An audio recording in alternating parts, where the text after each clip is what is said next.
1. The Backstory. I work at a corporate McDonald's in Michigan, and I won't get into too much detail because it will definitely give away where I live. The most important part of this backstory is that it is a corporate store, and it is definitely harder to get rid of a problem manager because they have company protection. This means that issues keep getting brought up with no resolution, and we lose employees as a result. Our store fluctuates heavily between being overstaffed and being so understaffed that we can't function. Most of the reasons for quitting at my store are the result of one manager. The manager in question, let's call her Jane, pretty regularly won't let employees clock in if they've had an altercation on Jane's last shift. Jane is a department manager, in charge of the kitchen with 2 other department managers, taking over guest service and people management. Now, a fellow crew member, Terry, had recently changed her schedule because of class and was mistakenly scheduled 4 shifts outside her new availability. No problem, right? Wrong. All 4 of these wrongly scheduled shifts were Jane's shifts. They had a 3-hour-long fight about clocking in on Terry's 5th shift for the week, because our scheduling manager and general manager both weren't answering their phones. Terry and I are both cross-trained in grill and service, and most of the time I am stuck back in grill with maybe 2 or 3 more people, and Terry being scheduled outside her availability did screw me. But I didn't blame Terry for leaving me a man down. It's safe to say that these 2 hate each other very much. Something to understand about McDonald's in the US is that most of the stores don't roll their own breakfast burritos. We are given the sausage, pepper, egg mix, tortillas, and cheese. We place the tortilla on a wrap, place 1 slice of the cheese, torn in half, on the tortilla, use a 3-ounce scoop to put the mix on the cheese, pile the mix in a line, and roll the burrito. Then roll the burrito into the wrap. Get the process? Good. This is something that the afternoon shifts are supposed to be doing to fill 7-ish large trays for the next morning. No big deal until they don't get done. A few shifts after the clocking in debacle, maybe a week or 2 later, the concept of passing time is a real struggle for me. Terry and I are working in the grill together. We run out of burritos and find out when Terry goes to roll them that we are out of the mix, and that we just weren't told that, because communication between the shifts breaks down pretty fast. No problem, right? Well, Jane thought that Terry was just being lazy and didn't want to roll any burritos and told her such. And then to Stop being so dang lazy and just do what I tell you. Now go roll burritos. So Terry did, without the mix. It took probably 40 only cheese burritos handed out to the customers and 4 phone calls before Jane realized she made a mistake. Terry had made about 140 or so, 7 whole trays worth. Terry knew what she was doing wasn't going to end well, but she was told to roll the burritos, so she did. If anyone has worked fast food, you'll know about something called food costs. It is how much waste food is produced on one shift, and has a significant impact on if a manager is considered for promotions and raises, and is a factor in overall effectiveness as a manager. Jane is responsible for not only all of the waste from this shift, but as the department manager for the kitchen, overall store waste. 140 tortillas is a lot of waste for one shift to produce, and 3/4 of a block of cheese. What we didn't know at the time is that it was the last day of accounting for food costs to receive a bonus check. That little spike of extra food waste lost us our bonus check. It lost us the extra money for the store aside from the bonus check, for things like renovations, uniforms, whatever corporate deems it budgeted for at the time of disbursement, that corporate will give us for meeting certain criteria like food costs. Amazingly, Terry didn't get sent home, and we all got to watch the fallout. Jane is currently on probation because of this mistake, and if something else major happens, she could lose her job. She also isn't allowed to run any shifts on her own during probation, because another manager has to be there if something else happens. I have since left for college, but I'm sure Jane isn't going to be there when I get back. It is hard to change 8 years of anger in one day. All because she didn't believe Terry that we really didn't have the burrito mix. 2. About 2 years ago, I worked for a bank, helping people over the phone. We started noticing a lot of scams going on with iTunes. People would call in saying somebody instructed them to buy $200 to $500 iTunes gift cards for various reasons. I answered the phone one day for an entitled man, and this is how it went. "Hello, thank you for calling Kernington. My name is OP. Thank you for coming in fully verified. How can I help you?" Hello, yes, I need to unlock my card to allow me to make a big purchase. "May I ask what you're trying to purchase?" I look through his transaction history and I see 2 $500 charges that were declined, and his card was flagged for fraud. They were iTunes gift cards. Yes, I'm trying to purchase 2 $500 iTunes gift cards. A man called me and told me I won a free trip to Disney. I'm going to take my grandson, but I have to send him $1,000 to pay for our flights. At this point, my heart sunk.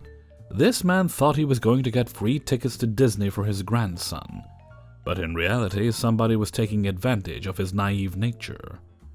I knew I'd have to be the bad guy in telling him it was a scam, but most people thank me for looking out for them. "Sir, I'm very sorry to tell you this, but we've been receiving a lot of claims with iTunes gift cards, and that is most definitely a scam, unfortunately. But that is why we locked your card, because we're trying to prevent this from happening to other clients. The fraud department detected a scam, and we locked your card." This sends entitled man into a full meltdown. I had to turn the volume of my headset down from how loud he was screaming. In a store, mind you. Listen here, you dumb bitch. Unlock my fucking card now or I'll have your job by the end of the day. Don't fucking tell me what I can and cannot do with my money, you ugly cunt. Unlock my card right now. I stay there in silence and shock. I was trying to help this man, and yet he had the nerve to say all this. I told him that if I unlock the card, there is a 30-minute processing time, and that he is responsible for whatever happens with his money. And that when this comes back as a scam, we will no longer be liable for it, and he will have to call iTunes. He agrees, and I go through the process of unlocking his card. After he hangs up, I make sure to write a lengthy note on this account about the ordeal, because I didn't want anything to fall back on me. About a week later, I get a message from a coworker in the fraud department. He asks if I have time to talk on the phone, and I say of course. "Hello, OP. I have a gentleman on the phone that had called you last week. He claims he's a victim of fraud and that you advised him to unlock his card. Can you explain to me what happened?" I was furious. You can be irresponsible with your own money, but don't try and blame me for your idiotic choices. Especially after I told you not to. I calmly explained to him what happened and told him that he was more than welcome to listen to the phone call. I spent 5 minutes on the phone with him listening to the recording, and after he was practically laughing, he said, "Thank you. You can hang up now." And I did something I technically wasn't supposed to, and said, "Have a good day." But I muted myself. He gets back on the line with entitled, "Hello, sir." Yeah? What did she say? That it was my fault? You need to fire her and get a more truthful employee. I won't stand for this. I want my money back. "Actually, sir, I reviewed the recording of the phone call, and you gave full consent to unlocking your card, even against my coworker advising you not to. We are not liable for this, as she stated in the call with you. If you wish to call iTunes, feel free. Have a nice day." Entitled starts screaming into the phone as fraud department hung up. Because I was still on the line, I could hear him screaming into the phone as I sat there giggling to myself. I knew iTunes wouldn't give him any money, as I've seen it happen before with prior cases. Thank God I recorded that note. Maybe that will teach him a lesson on being nice to people trying to help him.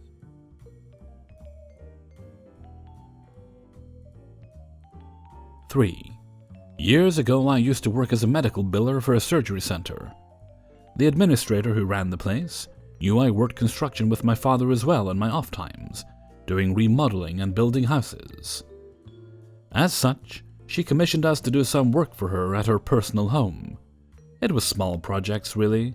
Installing a new garbage disposal, installing a new mailbox, installing a projector in the ceiling, easy stuff. Now, before I get into the main part of this story, I must tell you, she was very stingy with money.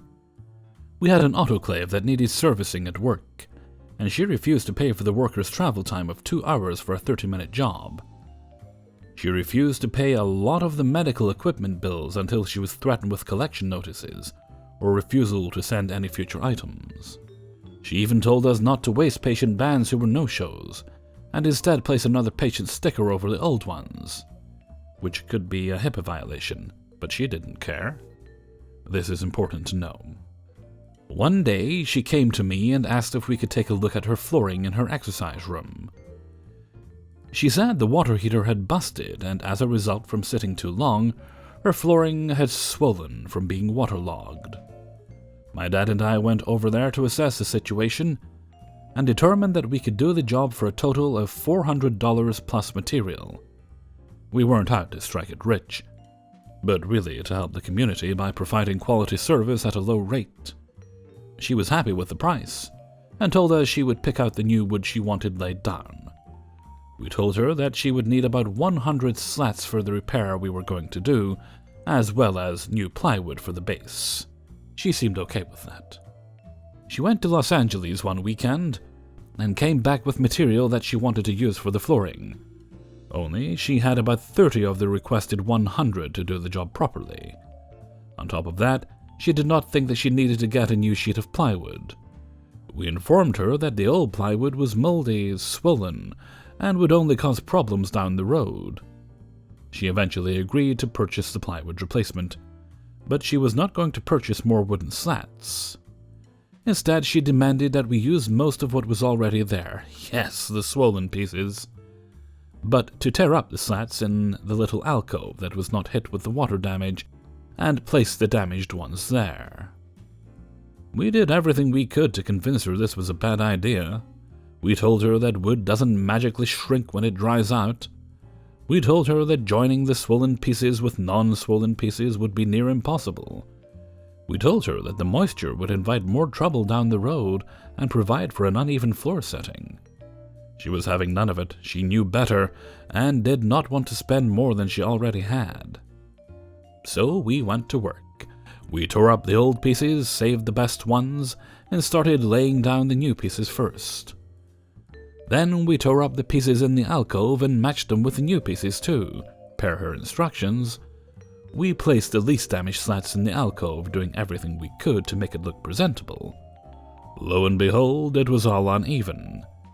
It raised in spots, it had gaps in spots, it didn't fit quite right. But that's what she wanted done, and that's what she was going to get. Despite our best efforts, we were absolutely shocked when she said that the flooring looked horrible, despite us telling her that it would look horrible with the damaged slots. Okay, no, we weren't really shocked at all. She demanded that we tear up the floor again and fix it the right way. We told her, sure, but you'll have to pay us another $400, plus get the other slats that we requested. She got livid, said we were horrible people, and refused to continue on. The next day, I quit the job after she came in and badmouthed my dad in front of my coworkers. But I heard from my coworkers that she had to hire someone else to do the job, and it cost her $1,200 for the labor alone, plus another $400 in wooden slats. All because she was so certain that she knew better than the guys who have been doing the work for years. 4. So I work for a major UK bank, dealing with the giving of refunds for missold payment protection insurance, PPI. Specifically, I'm on the team that deals with complex queries and unusual situations, as well as when the customer has further queries after we have sent out rejection or acceptance after their complaint. A few months ago, the part of our team that calls customers with issues that the normal call centers in India can't deal with was a bit short-handed. And as I'm one of the most senior team members, with knowledge of all the processes our team uses, I was asked to call the customers to assist as I was having a slow day. And my productivity is high enough that I can afford to spend about 2 days a week doing other tasks if need be. Most of these consist of Please explain why my redress payment isn't higher.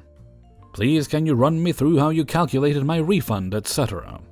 With about 1 in 5 requiring specialist knowledge of a particular law or bank process. So enter angry customer, henceforth known as Karen.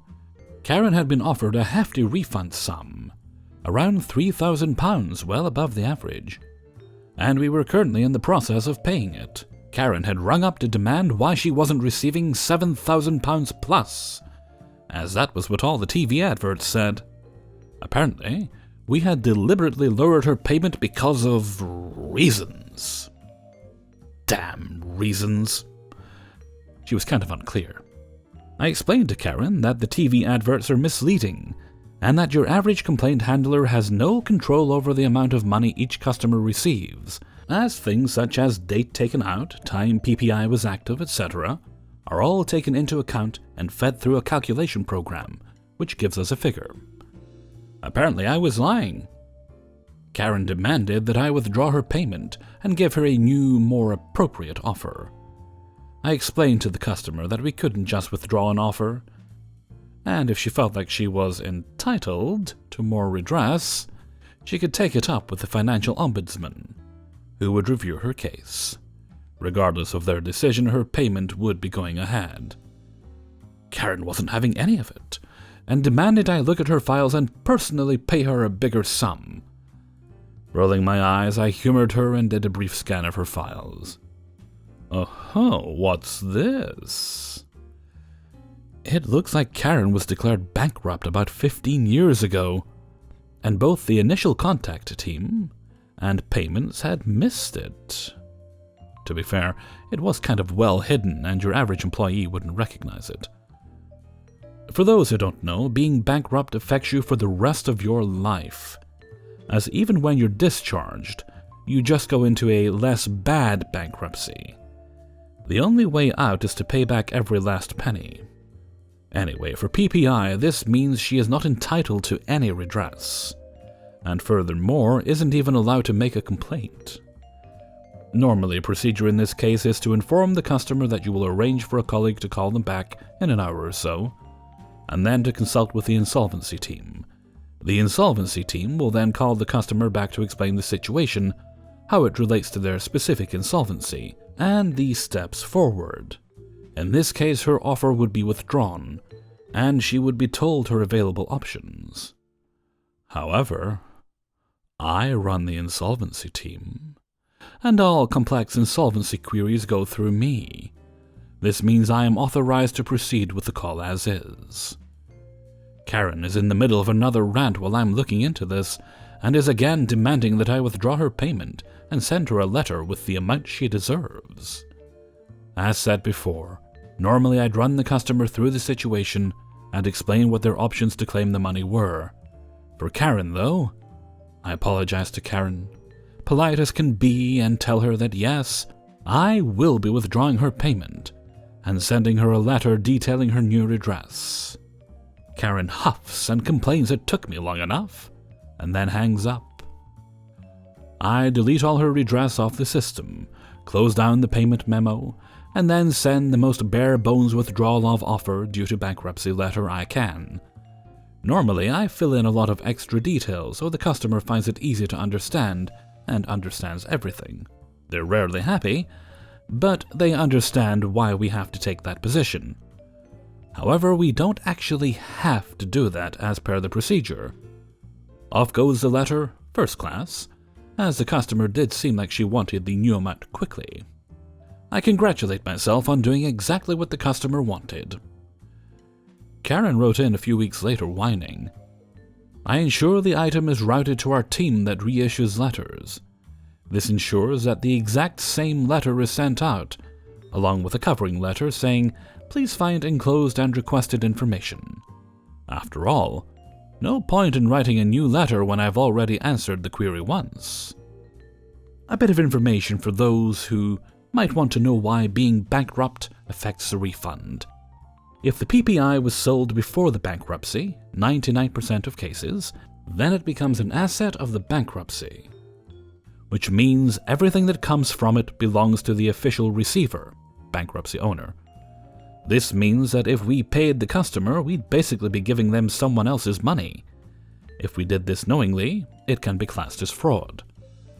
Additionally, both our legal team and the official receiver's office have confirmed that the customer isn't allowed to raise a complaint themselves, and that it has to come from them. I do sometimes feel bad for the customers, especially when they think that being discharged from a bankruptcy means it's all over, but there's literally nothing we can do. For us to make payment to the customer, the bankruptcy would need to be annulled. This means that they've paid back every penny, and the customer is treated as if the bankruptcy never happened. 5. I spent several years working at a big box retail store in a small Midwestern town, in the cellular phones department. On slow days in the afternoon before the main rush, I would help set up fixtures and displays throughout the sales floor. A lot of the store planograms or diagrams to set up product are computer generated based on previous year's sales figures and foot traffic. For instance, say your store sold a lot of sunscreen, sunflower seeds, and condoms during the annual state football tournament. Another story for another time. The computer would create a planogram for an end cap or display to show such items, hoping to generate more sales. The computer would come up with wild combinations that apparently worked so well that when we brought up the bizarre nature of some of the planograms to our leadership, they just shrug and say, "If it's on the planogram, put it up." You see where I'm going with this? Now, let's set the stage. Our store neighbors a large fairground that houses one of the largest annual powwows in the world, where tens of thousands of folks from around the world come to participate. This powwow has some truly amazing shows and events from surrounding local and regional indigenous tribes, but like any other major event, there are some bad apples. One of the go-to highs in the area is huffing cans of compressed air, and our store routinely sold out during this time, and we sometimes got yelled at for having none on the shelves and would have to call other stores to see if they had any. Unfortunately, huffing, drug use, and public drunkenness became synonymous with the powwow by the non-indigenous locals, rather than a great cultural exchange. The dancing ceremonies in particular are quite impressive, beautiful, and clearly take a lot of time and effort to put together. So the last year I worked at this store, it was the week of the powwow, and I got asked to help set up a computer-generated stack base, floor pallet loaded with product. The stack base consisted of disposable cameras, microcassette tapes, and, I shit you not, cans of compressed air. Apparently, those were our largest sellers the year before. This was about 10 to 13 years ago, and camera phones were not as widely available. So I guess people used recorders to record the music on microcassettes. Not wanting to be accused of racist corporate-sponsored high-pushing, I showed the planogram to my direct manager, codenamed Papa Bear, and suggested we swap out the cans of compressed air for obvious reasons. Papa Bear, not wanting to be bothered playing Chips Challenge and Ski Free on the old manager computer in his office, sighed in annoyance and gave me the same old line. "If it's on the planogram, put it out. The computer knows best, so get it done." Papa Bear was not my favorite boss at all, as his leadership style consisted of waddling out of his office, barking orders, then waddling back like a penguin. For instance, Papa Bear loved getting on our cases for not parking in the wee backlot where employees should park, even when it's icy out, but has no problem parking his sports car in the front because leadership earned those spots. In short, he earned the malicious compliance he was about to get, especially since he knew what was on the planogram and heard my specific concerns about how it would be perceived. Not wanting to lose my job and seeing a chance for malicious compliance, I smiled and said, "You got it, boss," and went out to ensure his orders were followed. I was working with a co-worker who we will name Oscar, and he witnessed the exchange I had with Papa Bear, whom Oscar didn't like either. Oscar and I assembled the stack base with the cans of compressed air, bulk packs no less, for longer enjoyment. in the back stockroom, as our plan was to run it to the floor on a pallet jack, drop it off, and run. We didn't want any of our customers thinking we'd assembled this. Scores of stock workers came by, saw what we were putting together, some of them members of the local tribe, and expressed their shock at the level of bad taste. We showed them the planogram, explained very clearly that Papa Bear signed off on it, even though we brought our concerns to him, and continued working. Once we completed the stack base, we conducted a quick bump test to ensure it would survive the hasty deployment. Safety first. Wheeled it to its designated spot near the front registers, and got the hell out of Dodge. It was clearly meant for impulse buying, and the cherry on top was the signage for the pricing sign, which usually had a blurb that said something seasonally along the lines of "Merry Christmas" or "Enjoy Spring." This one something along the lines of "Enjoy summer events properly." 15 minutes later, I hear a loud, surprised WTF from the front of the store. I could hear it clearly from my station on the other side of the building. Oscar and I looked at each other, knowing full well what was going on. On our department walkie, we heard, "Management to front end for customer courtesy, please," and saw Papa Bear making his way out of the back since he was the only manager on duty, looking fully annoyed and probably completely unaware of the storm he was about to walk into. We could hear the shouting from the rightfully so ticked-off client. Papa Bear was accused of just about everything from racism to being a corporate shill. I don't think we heard him get a single word in.